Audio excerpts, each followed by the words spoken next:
Hi, it's Valerie from Pumpkin Patch Quilter, www.pumpkinpatchquilter.com. I am going to do a few videos, a series of videos on free motion quilting for beginners. This is in response to an email I got from Lisa. Hi, Lisa.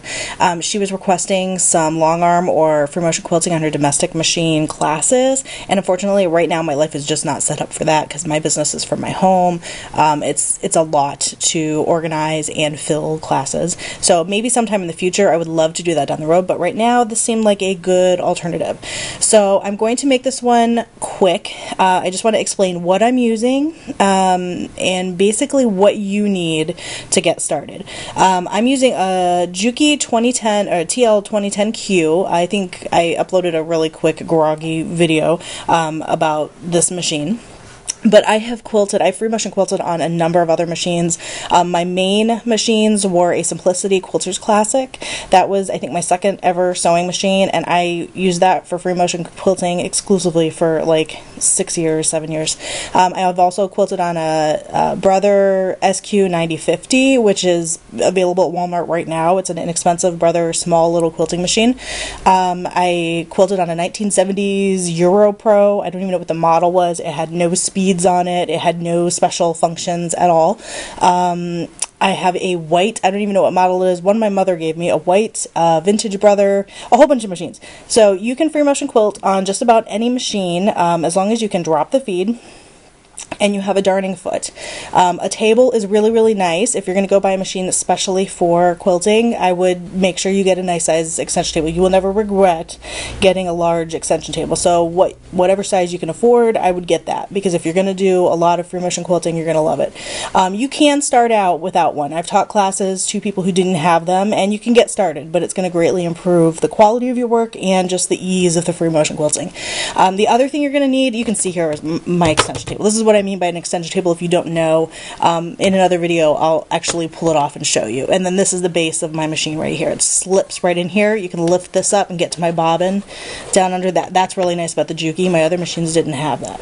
I'm going to use these organ needles that came with the machine. It's just because I have like 100 of them. This is a size 11. For the thread I'm going to use, normally I'd use somewhere between a 10 or a 12 is what I normally buy. These are what I usually use. I think these are 12s. I was using this on my Simplicity or my Brother. You also need a darning foot. Sometimes they're called free motion quilting feet, sometimes they're called darning feet, but this is what they look like. Sometimes they're open up here. Sometimes they're also plastic. I would avoid the plastic ones if you can. If it's all you have and it came with your machine, we'll do another video to show you what you can use to help the view and make it a little bit easier. But this is what you need. Mine is spring-loaded, but it doesn't have to be. I quilted on this for years and years and years with absolutely no problem. And I'm going to run out of video, so I'll be right back with some more quilting information. Hi, it's Valerie. We left off talking about the free motion quilting feet. These are the ones that came with my machine. This is the, I think this is, yeah, this is the 1/5 of an inch ring. This is the 1/4 inch ring free motion quilting foot or darning foot. This is the one that came with my Simplicity Quilter's Classic. I mean, it doesn't have a spring, but it'll work just fine. Sometimes these are plastic, sometimes they are more of an oval shape, and sometimes they're open. If you're going to buy one specifically for free motion quilting, I would buy either a metal ring that looks like this, nice thin metal ring, or buy the metal foot that has an open space right here, right on this edge. Those would be my suggestion, my recommendation for the best view, and that's very important. The plastic ones, there are things you can do. We'll talk about those in later videos. There are things you can do to make the view better. Where you're quilting, where your needle falls. But I really would avoid those. If you have a preference or you have a choice, go for the metal one, either a ring like this or an metal open foot. Those are what I'm going to use because they're what I have. Doesn't mean they're the end-all, be-all of feet, but you need to be able to drop or cover your feed. A table is ideal, and you must have a darning foot or free motion quilting foot. Those are the 3 things you need to get started, and that's about it.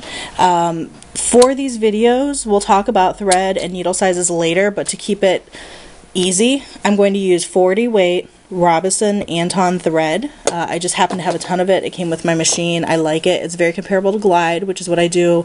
The majority of my long arm quilting, I use Glide thread. It's, you know, reputable, good quality thread. And because this is a 40 weight polyester thread, we're going to use a smaller needle.